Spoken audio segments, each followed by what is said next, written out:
kembali seperti pernyataan saya dari awal. Hendaknya kita-kita ini orang yang mengerti hukum. Marilah kita mengedukasi masyarakat. Jangan kita bikin masyarakat ini jadi bingung. Apalagi dengan peristilahan kriminalisasi lah segala macam. Karena ternyata kalau saya membaca surat dakwaan, ada minimal 26 perusahaan yang diuntungkan oleh 26 perusahaan. 26 perusahaan di dalam surat dakwaan itu ada.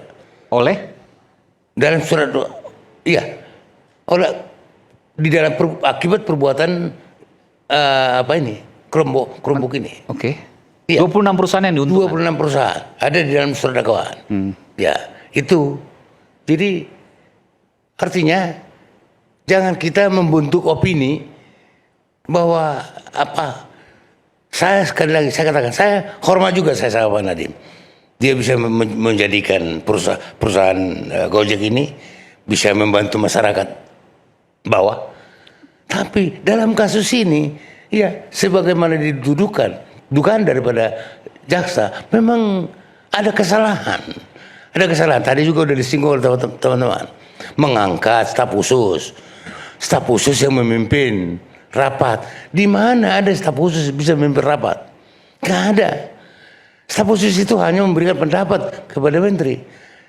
Saya juga staf khusus menteri. Tidak pernah saya memberikan pendapat. Paling-paling di dalam rapat saya berpendapat. Yang dipimpin oleh menteri. Begitu. Itu mungkin yang saya kira mari kita lihat. Tapi ini Pak, saya mau tanya Pak. Mas Nadiem ini kan orang luar biasa. Ya. Lulusan Harvard University, Amerika Serikat.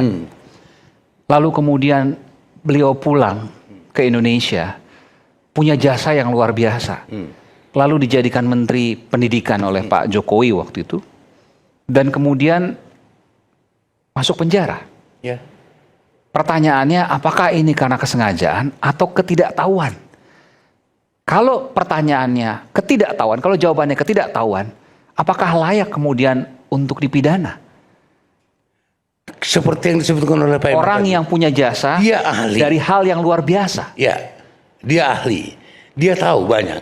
Tapi dia kan kelihatannya tadi asal-asalan, menunjuk juga staf khusus asal-asalan.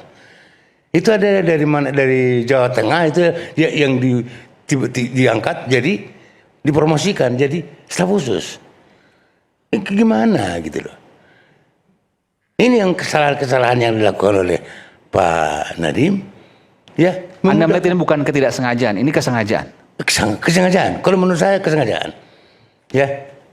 Saya yakin, makanya saya baca dakwaan ini dan saya baca di surat tuntutannya, ya saya sependapat dengan jaksa-jaksa yang menyusun surat dakwaan dan yang menyidik gitu loh. Tadi juga saya sebenarnya mau memotong kan istilah mensrea. Mensrea itu ada, cuman tidak harus dibuktikan. Namanya mensrea, itu kan dalam hati. Bagaimana menunjukkan adanya mensrea dari perbuatan-perbuatan. Dalam hal ini apa Pak? Ya artinya dari perbuatan-perbuatan. Ya misalnya apa dalam ini? Salah satu misalnya. Yang ini 2019 sudah dibahas ini masalah kelompok ini. Kerugian. Dia belum menteri. Dia udah masuk. Udah ada koordinasi antara dia dengan Google. Itu loh. Jadi ada koordinasi Nadiem dengan Google sebelum Nadiem menjadi menteri? Iya. Ada? Iya. Ada. Dari dakwaan? Di dakwaan. Ada itu di dakwaan. Silakan ditanggapi kalau memang. Menurut Pak Jasman bagian dari mensrea, niat jahat? Iya. Ya itu tadi saya katakan. Mensrea itu adalah perbuatan. Maka keyakinan jaksa ada niat jahat. Tidak ada itu. Oke. Baik, nanti gitu. Baik, silakan sekaligus menjawab untuk closing statement sekaligus juga menjawab Pak Jasman. Ya, terima kasih. Kalau pembicaraan tentang Rombok itu tidak ada sebelum jadi menteri, sama sekali tidak ada. Dengan Google tidak sama ada. sekali tidak pernah. Tidak ada. Jadi di dakwaannya itu ngaco ini. Dalam fakta persidangan itu sempat muncul, sebetulnya bukan di dakwaan, sempat muncul di statementnya Humas Kejaksaan pada waktu itu. Tapi di dakwaan tidak dibicarakan dan dalam persidangan tidak pernah dibicarakan karena memang tidak ada. Jadi pembicaraan dengan Google itu tentang kelompok itu setelah beberapa bulan Nadiem jadi menteri. Jadi sebelum menteri nggak pernah. Oke, Itu tapi sempat yang dakwaan dibahas maksudnya di sama mana, Pak Mahfud juga. Pak Jasman? Bapak baca di mana? Mengenai Tadi ada perjanjian, ada pembicaraan dengan Google sebelum Nadiem jadi menteri. Katanya ada di dakwaan. Menurut Nggak ada. Bang Ari Itu Yusuf cuma Hamid nggak statementnya Humas Kejaksaan sebelum jauh waktu Nadiem masih penyidikan. ada di dakwaan. Anda baca itu, Pak? mungkin nggak bisa tiba-tiba dapatin sekarang nih. Oh, oke, tapi Anda sempat baca itu di Ada, dakwaan. saya baca. Oke. Saya udah baca itu. Oke, baik. Ya. Jadi gini, saya ingin menyampaikan closing statement saya bahwa pertama kita mendukung pemberantasan korupsi harus wajib dan kita harus dukung semuanya. Tapi memang kaitan dengan kasusnya Nadiem ini memungkinkan saja terjadi perbedaan pandangan tentang kebijakan. Dan Nadiem juga bukanlah seorang yang sempurna, dia tidak pernah di birokrat, dia anak muda yang diminta untuk berbakti kepada negara. Dia melakukan itu dengan kesungguh-sungguhannya. Dia menunjukkan bahwa itikat baiknya.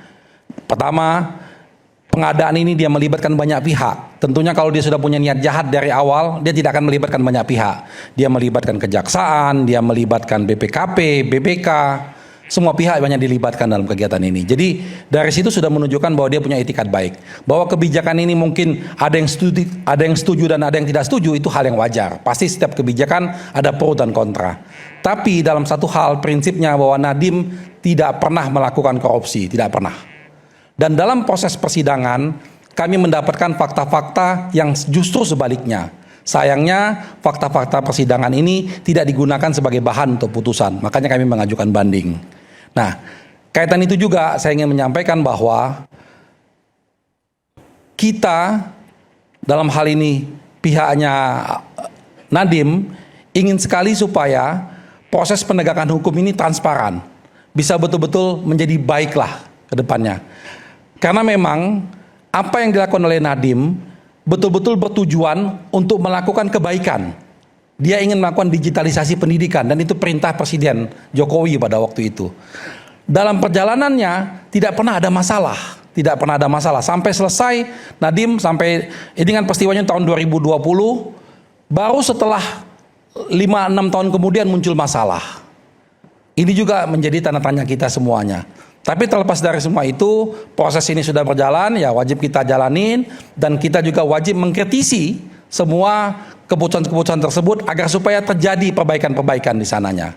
Karena yakinlah bahwa tidak ada seperti disampaikan oleh Montesquieu, tirani yang paling kejam itu adalah tirani yang menggunakan hukum sebagai alatnya. Terima kasih.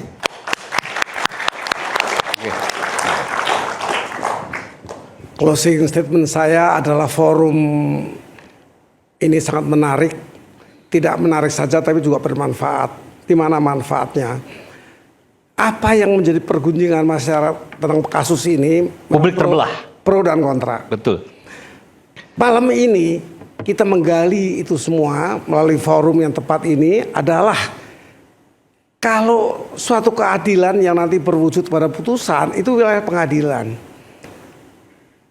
Itu sebagai gambaran mengenai bagaimana hukum ini ditegakkan. Tetapi mengenai kebenaran hal yang berbeda. Kebenaran terdiri dari dua kebenaran. Kebenaran formel dan kebenaran material. Yang formel diputuskan di pengadilan.